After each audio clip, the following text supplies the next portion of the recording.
1 करोड़ का smuggling contract sign किया, police ने आपको पकड़ लिया तो कोर्ट बोलेगा ये कॉन्ट्रैक्ट ही इलीगल है, तो आप पर केस हो जाएगा और इस कॉन्ट्रैक्ट की ज़ीरो वैल्यू निकल आएगी। Welcome to our commerce point. मैं हूं रुखसाना राशिद। आज की वीडियो में हम पढ़ेंगे chapter legality of object and agreements declared void. पहले हम मीनिंग देखेंगे। One of the essential element of a valid contract is that the consideration and object should be lawful. Essential element means आपके valid contract का एक element होता है जिसमें आपका कंसिडरेशन, जो आप पैसा लगाते हो मीन्स पैसा देते हो दूसरी पार्टी को, या फिर उस कॉन्ट्रैक्ट का जो ऑब्जेक्ट है वो लॉ के अकॉर्डिंग पूरा अच्छे तरीके से लॉफुल होना चाहिए। According to section 23 of the Indian contract act, an agreement of which the object of consideration is unlawful is void. Section 23 के तहत इंडियन कॉन्ट्रैक्ट एक्ट के द्वारा जो हमारा जो एग्रीमेंट है उसकी ऑब्जेक्ट और कंसिडरेशन अगर अनलॉफुल है, अगर कोस्ट लॉ के अगेंस्ट है, तो वो कॉन्ट्रैक्ट है जो आपका या फिर एग्रीमेंट है जो वो वॉइड है, मीन्स कैंसल्ड है। Meaning of word void is equal to of no legal effect और कैंसल्ड। यहाँ पर हमें वॉइड वर्ड का मीनिंग भी दिया गया है कि जिसका कोई लीगल इफेक्ट नहीं होता, या फिर जो void is equal two cancelled भी होता है, जो हमारा कैंसिल हो जाता है। द कंसिडरेशन और object of an agreement is unlawful unless, means भी हमारी जो कंसिडरेशन या फिर ऑब्जेक्ट हैं जो एग्रीमेंट के अनलॉफुल हैं जब तक जो हमारे ये किए ना जाए किसके द्वारा। फर्स्ट है यहाँ पर if it is forbidden by law, law के द्वारा कहा ना जाए कि हाँ ये आपके ऑब्जेक्ट है या फिर कंसिडरेशन है, ये आपकी ये अनलॉफुल है। Second, it would defeat the provisions of any law, जो आप कॉन्ट्रैक्ट बना रहे हो उसमें जो कंसिडरेशन और ऑब्जेक्ट है वो डिफीट कर रहे हैं, मीन्स आपको गलत ठहरा रहे हैं किसी भी लॉ के प्रोविजंस को।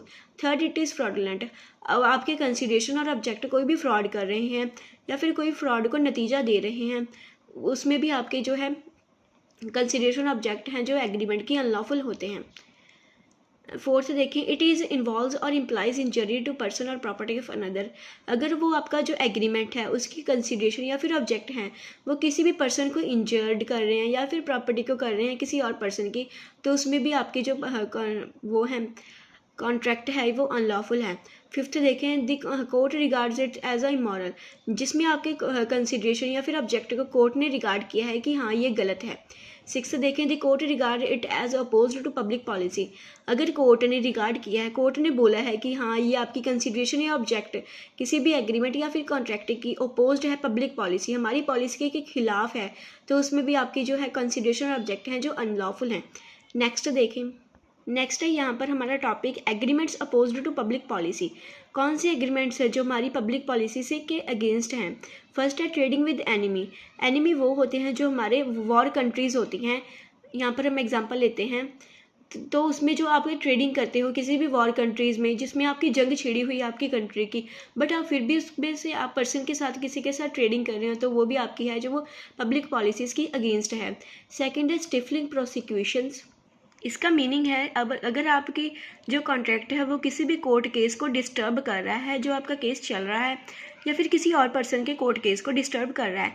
थर्ड है हमारे यहाँ पर मेंटेनेंस एंड चैम्पर्टी, इन दोनों के अलग अलग मीनिंग को समझेंगे। पहले मेंटेनेंस का मीनिंग देखें। मेंटेनेंस में आप एक दो पार्टीज़ होती हैं, मीन्स दो पर्सनस को ले लें आप, ए और बी को। ए कहता है बी को कि तुम उस पार्टी के खिलाफ कंप्लेंट कर दो, मीन्स केस कर दो, जिसमें आपका कोई इंटरेस्ट नहीं होता। आप ए और बी फ्रेंड्स होते हैं, वो कहता है कि हाँ तुम उस पर केस कर दो ताकि तुम्हें तुम्हारी मनी है जो वो वापस मिल जाए, तो उसमें जो ए है उसका कोई इंटरेस्ट नहीं है।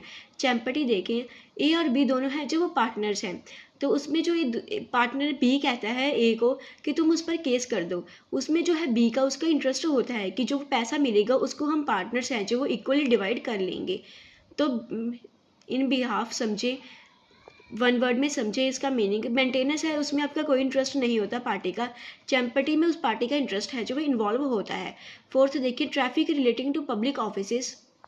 फोर्थ का मीनिंग है अगर आप किसी भी पब्लिक ऑफिसर को रिश्वत देते हो कि आप मेरा ये काम कर दो कि मैं आपको इतने पैसे दूंगा, तो वो भी आपका जो है पब्लिक पॉलिसीज़ के अगेंस्ट है। फिफ्थ है यहाँ पर आपका agreement tending to create interest opposed to duty, अगर आप किसी भी पार्टी के साथ एक ऐसा एग्रीमेंट कर रहे हो कि वो उसकी ड्यूटी उसकी जॉब के खिलाफ है, तो वो भी आपका जो एग्रीमेंट है अपोज्ड है पब्लिक पॉलिसी के। सिक्स्थ है यहाँ पर हमारा मैरिज ब्रोकरेज एग्रीमेंट। सिक्स्थ का मीनिंग है कि अगर आप किसी की मैरिज में जाकर उसको कहते हो कि आप इससे मैरिज ना करो, मैं आपसे मैरिज कर लूँगा, या फिर आप इससे मैरिज ना करें, मैं आपको इतना पैसा दूंगा, लैंड दूंगा, प्रॉपर्टी दूंगा, तो उसमें जो वो आपका एग्रीमेंट होता है वो अपोज होता है, पब्लिक पॉलिसीज़ के खिलाफ होता है। सेवंथ देखिए, agreement tending to create monopolies. इसका मतलब है अगर आपको कोई भी पर्सन कहता है कि हाँ मैं ही हूँ, आपने मुझसे ही बात करनी है, आपने किसी और से बात नहीं करनी, आप उस पर के साथ एग्रीमेंट करती हो, तो वो भी जो एग्रीमेंट होता है आपका अपोज्ड है, पब्लिक पॉलिसीज़ के खिलाफ है। एट्थ है यहाँ पर आपका agreement to influence elections of to public office. अगर आप किसी भी इलेक्शन में कोई भी ऊंच नीच कर रहे हो या फिर किसी को कह रहे हो आप उसको वोट ना डालो, मैं आपको इतने पैसे दूंगा, तो वो भी है जो आपका पब्लिक पॉलिसीज़ के खिलाफ है। नाइन्थ देखें, agreement in restraint of personal liberty.